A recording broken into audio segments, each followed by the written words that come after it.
Hi, I'm Josh. I'm the student pastor here at Life Church.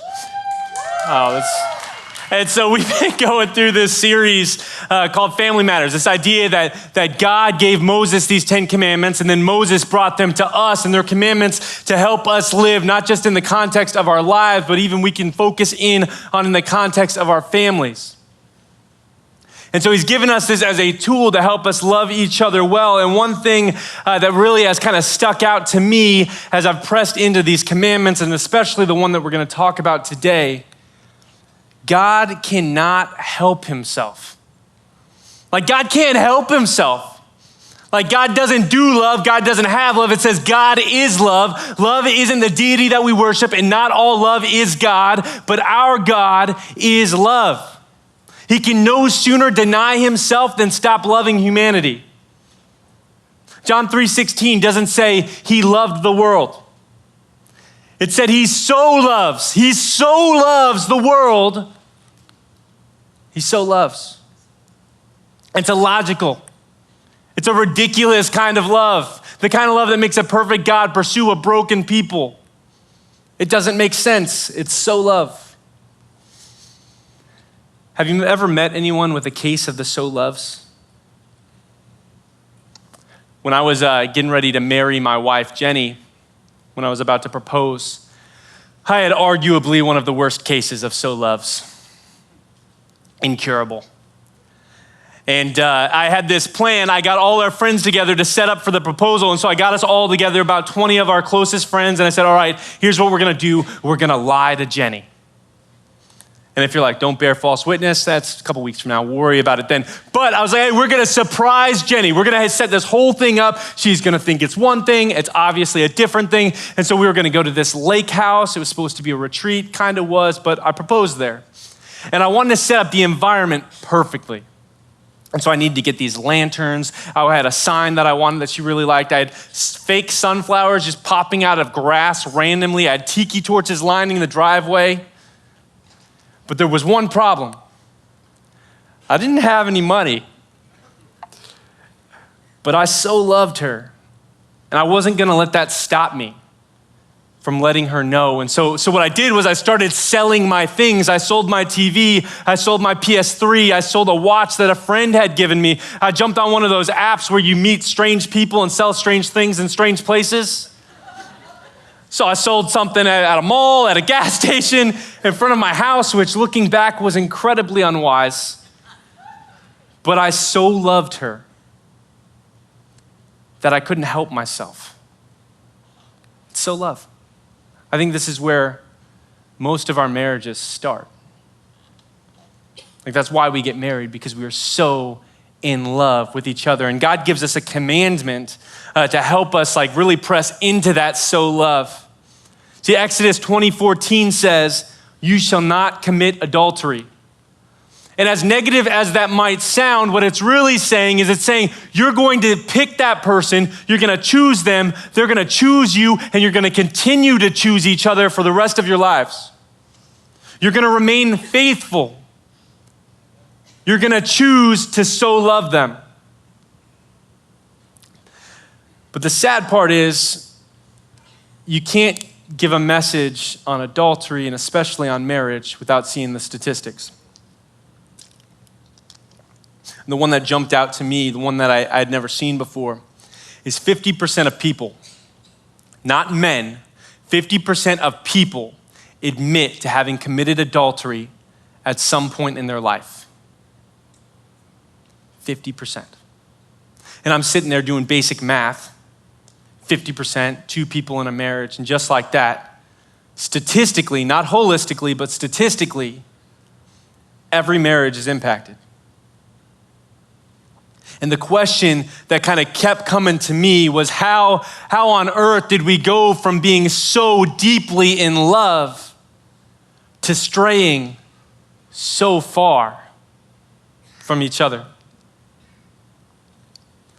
750 years before Jesus came and solved the sin problem, there was a prophet named HOSEA, and if you've read this book, then you know that it is so chock full of this illogical, ridiculous type of love. bursting at the seams with love. See, Hosea he's a young man. He's a prophet of Israel. And if you know anything about the prophets of Israel, a lot of times God would go to them and give them a peculiar task. And I would venture to say that Hosea was given one of the most exceptional and slightly embarrassing of assignments. See, these prophets, they weren't just given prophecy, but they were also called often to live out the message that God had given them. And so God goes to Hosea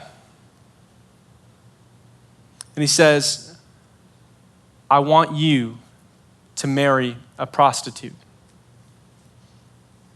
Just imagine Hosea just, come again? What'd you need, Lord? I didn't get that the first time. I want you to marry a prostitute. Okay. And so Hosea goes out and he meets a prostitute. Her name is Gomer. Real bummer of a name. And he marries Gomer and things seem to be going pretty well. They have a son and then they have a daughter and then they have another son. And everything seems fine. Till one morning, Hosea wakes up and he looks beside himself in the bed and Gomer's not there, so he goes to the kitchen. But she's not there, and he looks in the kid's bedroom. But she's not there. He looks in the closets and she's not there. She's gone. And just like that, Hosea the prophet is a single dad of 3. And just know, like Hosea at this time, he's fairly famous. And he's a seer, right? Like he's a prophet of the Lord, a messenger. I want you to imagine the shame that he was feeling, the embarrassment. He's supposed to be a beacon of hope for Israel, and he can't even keep his wife in his own home. It is amazing to me how our sin affects other people so incredibly. It is amazing to me. Like, it's easy to think of adultery as 2 people making a big mistake, or maybe the third person, but the impacts are tremendous. And maybe some of you have even experienced it where you've been up at 3 a.m. waiting for him to come home, wondering what on earth could he be doing this late, knowing that the most logical answer is also the one that you fear the most. And you're sitting there ashamed because you feel somehow like it's your fault. You feel alone. Many of you have experienced this as kids, where mom and dad sit you down because one of them was unfaithful and you might not have even known it at the time, but they sit there and they tell you how mom and dad are still mom and dad. They're just not husband and wife anymore. And the kid inevitably just sits there and just wonders, did I do this?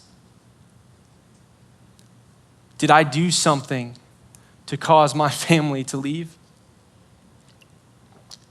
How did we go from being so loved to being so far? The very foundation of your home has shifted. Trust has been broken. And the question that always comes up is, how on earth are we going to get through this? And let alone not just get through this, but how on earth can we get back to that moment? Guys, maybe you remember it. It's that moment where you're standing up there, right? Your best friends are right beside you. Your parents are right there. Closest friends and family even further back. And one by one, her closest friends are walking down that aisle. And they grin at you because they know what's coming next. And her dad steps out and she said, and he's great, but we're not looking at him. Like I'm looking at her. I'm looking at my bride. I'm looking at the woman that I am so deeply in love with. How do we get back to that? How could we ever get back? Hosea is wrecked. He's destroyed. His whole world has shifted, and he doesn't know what to do. But eventually God's word comes to Hosea And he says, hey, you know that woman that left, that woman, she's a mom too, and she left you guys, and you know how she adultered you and she's been with other men. You know that woman, I want you to go back to her. I think Hosea is a special kind of guy. He says, okay.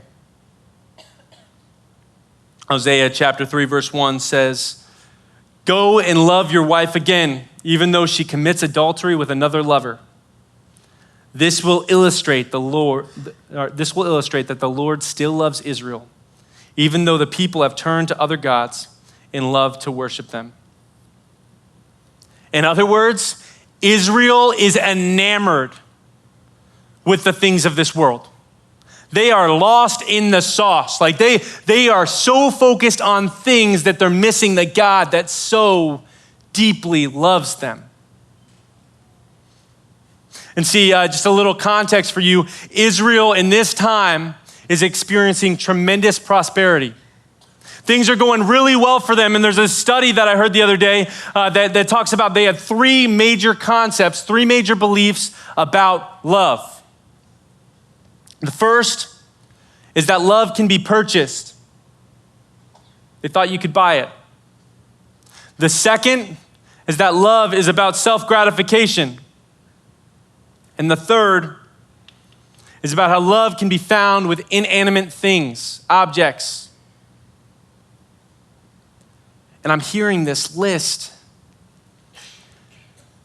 and I can't help but recognize that sounds eerily similar to our world today. Think about it. Love can be purchased. See, we're not just talking about prostitution here. That's the easy place to go. But let's think about some other ways that we have purchased love. How about pornography? How many subscriptions have men and sometimes women gotten to meet a physical need that is supposed to be met by their spouse?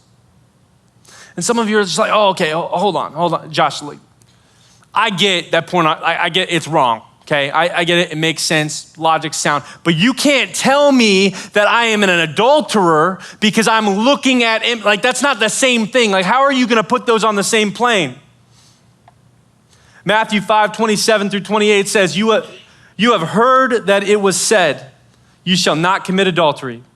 But I tell you that anyone who looks at a woman lustfully has already committed adultery with her in his heart. I'm not telling you that it's adultery. Jesus is.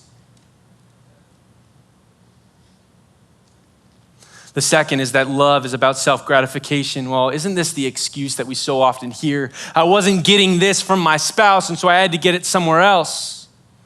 Because we make love so quickly about ourselves, but if we are so in love, then it's always going to be about that other person. See, the thing about adultery is it doesn't start in the bedroom. It starts with concession after concession after concession. Until we look up and we're like, how did we get here?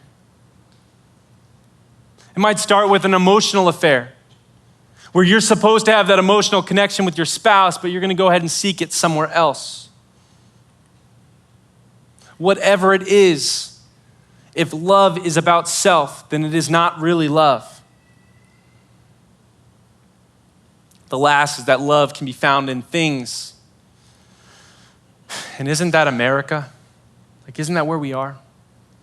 Of, okay, I'm gonna get my fulfillment, my satisfaction, my love. I'm gonna get it from my job, or I'm gonna get it from my house, or I'm gonna pursue stability. I'm even gonna use the logic of, my wife, my family, they want this because they want nice things.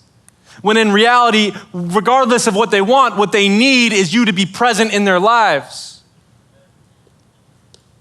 It's an easy trap for me to fall into. I love ministry. God has called me into ministry. But I can't lose sight that my number one ministry is back home. And I have a responsibility not to bring my leftovers home.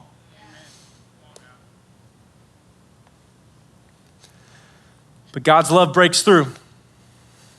Where we say love can be purchased, where we say it's about self-gratification, where we say it can be with objects or things, God says that's not love at all, and I will show you. what love is. He says to Hosea, go back to your wife. Sure, she wasn't, go back to your wife. What was that like for Hosea? This is a famous man. He's a holy man, a prophet. And God's saying, I want you to go to the red light district. I want you to go to the brothels. I want you to go to that part of town, and I want you to find your wife. Okay. Hosea no doubt has conversations with people who are in the industry. Hey, have you seen Gomer? Oh yeah, your wife. I'm sorry, I haven't seen her. Can you imagine what it was like if he had to go ask a man? I don't know how to ask you this, but have you seen my wife Gomer? Oh man, I'm so sorry. I didn't know you were still. It's cool. It's cool. Just have you seen her? Yes, last I saw her, she's a couple blocks down.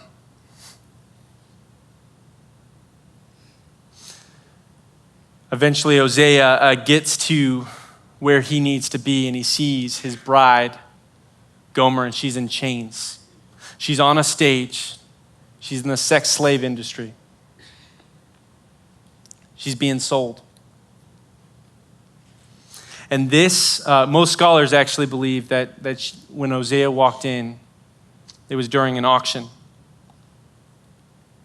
And isn't this where our sin leads us every single time?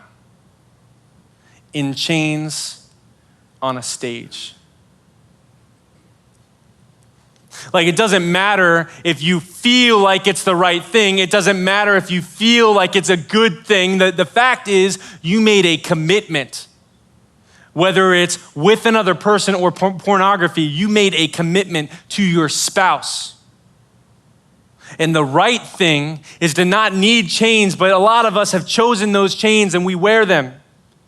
And we think that if we pull our sleeves just far enough down that those chains won't be able to be seen anymore. Because if they don't know it, it can't hurt them. And then the question comes up every single time.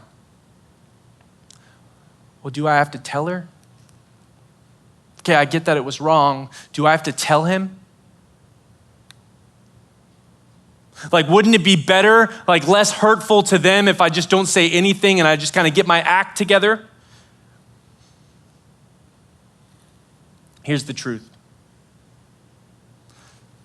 The truth is, you've already chosen to hurt them. The truth is, they're already hurt. They just don't know what it is.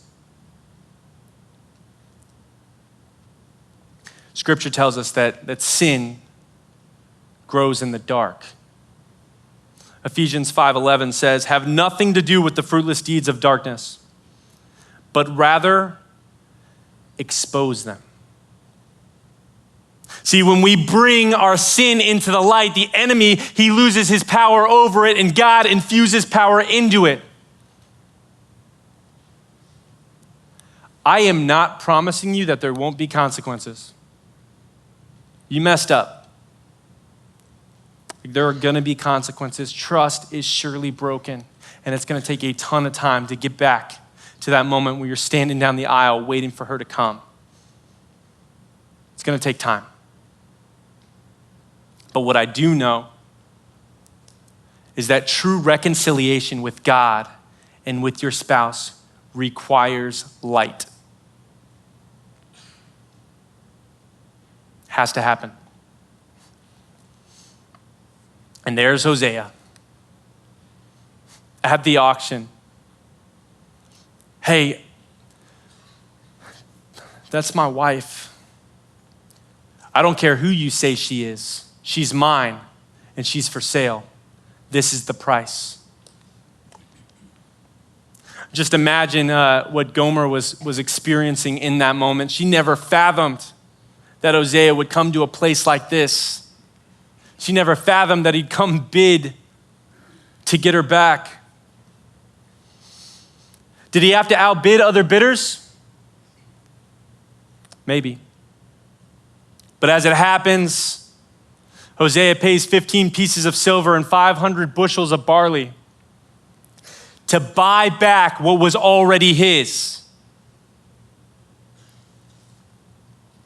That sound familiar? See, some of you are in the middle of this situation right now. And some of you are wrestling through, and some of us are about to have hard conversations because things are going to be brought into the light.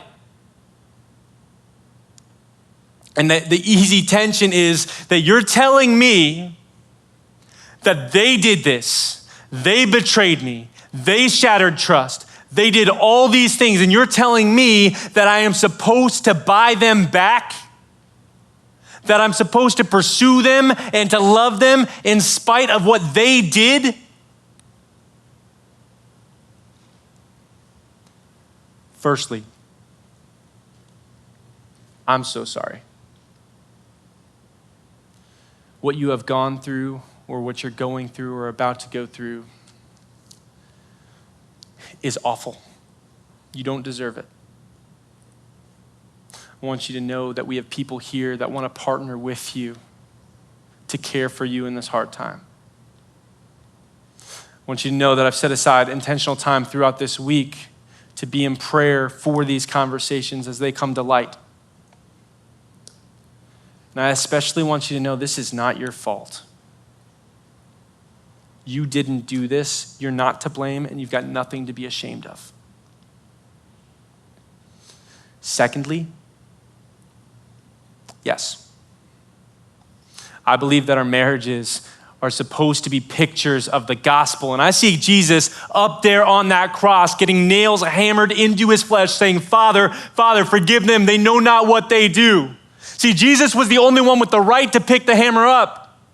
And still he chose the nails and wore the scars as evidence that he was so in love with us. Don't you get it? You're Gomer. I'm Gomer. Like, we are Gomer. Like, how many times have we prostituted ourselves pursuing things other than God? How many times have we placed busyness in our job over a relationship with him? How many times has he called to us as we've gone in the other direction, and still he stands there saying, come back to me. Come back to me. I so love you.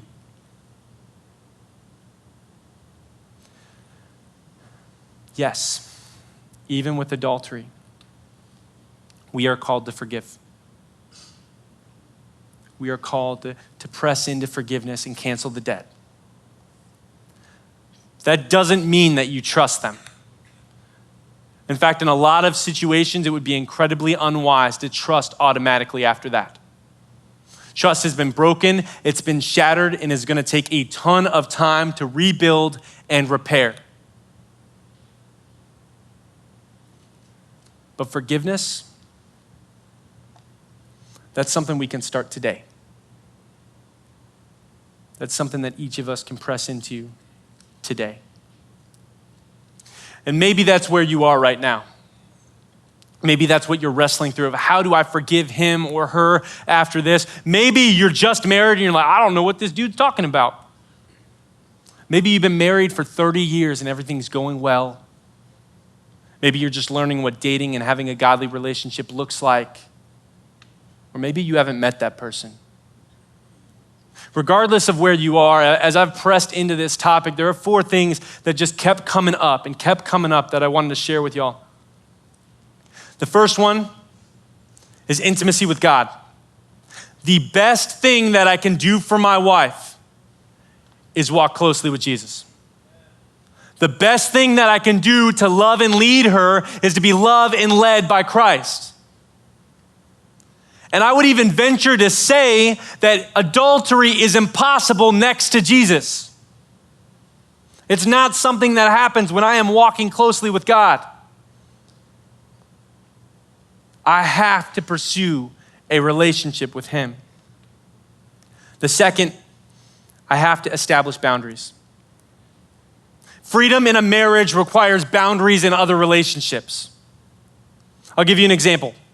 One boundary that I have is when a girl texts me at night, and I've got plenty of friends that are girls, after a certain time at night, I hope I remember in the morning because I'm not texting you back that night. Seems like a stretch, right? Like, okay, that's texting, that's not adultery. But again, adultery doesn't start in the bedroom. It starts with concession after concession after concession. And I'm sorry, but I am so in love with my bride, I'm not risking this thing. The third is accountability. I have to establish relationships with people around me that aren't just around me, but have a voice in my life. It's not enough just to hang out. They have to be willing to speak truth. That's why we believe in small groups. Because we want to set up intentional communities where we can step in and call each other up in love. The last one's one of my favorite. You got to date your spouse. It doesn't stop when you get married, and it certainly doesn't stop when you have kids. If anything, it becomes way more important. I have to intentionally set aside time for me and my bride so that we can press in. I can continue to pursue her heart. I can show her daily that I'm so in love with her. And here's why. If you're hearing me being passionate about this, here's why. If you know my bride, Jenny, then you know I married way up. Like, that's an understatement, like, ew, way up. And strongest person I know. I love her deeply. And if you're sitting here and you're listening, saying, Josh, you've got a case of the so loves, I'd say you're so right. Like, that's what we should all have, but it's a choice that we have to make. Love doesn't just happen. It requires work. Did God work at it? Yes, he put his son on a cross. It takes work. It takes sacrifice, but it's worth it.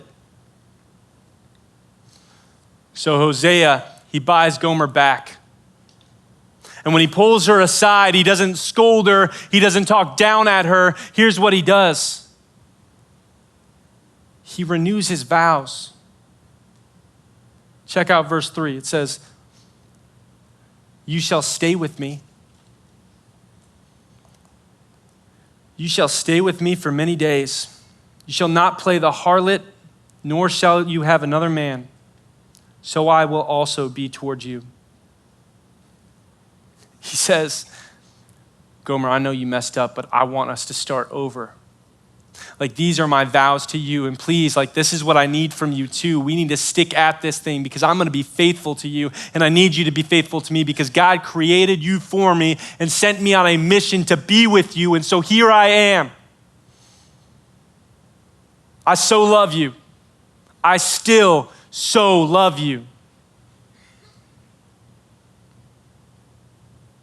So this week is going to be an opportunity for us.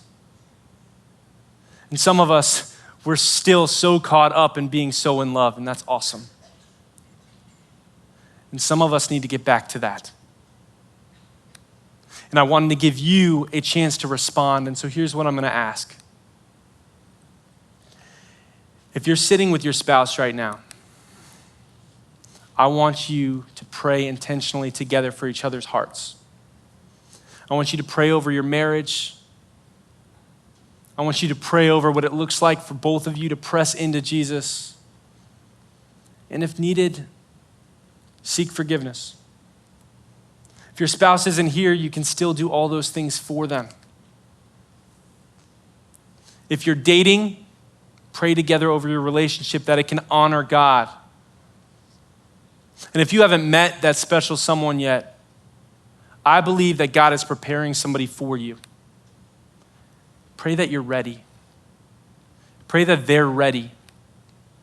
That they have a walk with God that's going to honor him so that when you become so in love with each other, It's something that persists and doesn't burn out. I'm going to give you a few minutes to pray with each other, and then I'll pray us in closing.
If you're still praying, I want to encourage you to continue.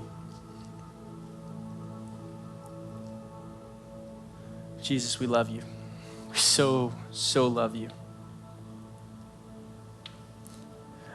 But we're also grateful that you so loved us first.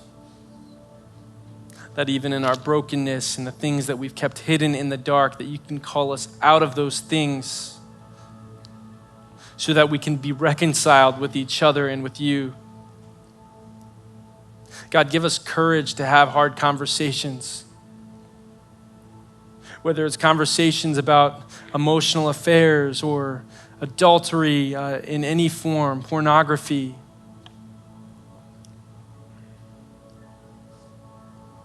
God, give us the courage to step out in faith and accept the consequences. Give us the strength to love that other person so much that we are willing to lay down our life for them. Give our marriages the strength to withstand the storm, knowing that you're bigger than any storm and you can stop it with a word. Lord, we love you. We so love you. Amen.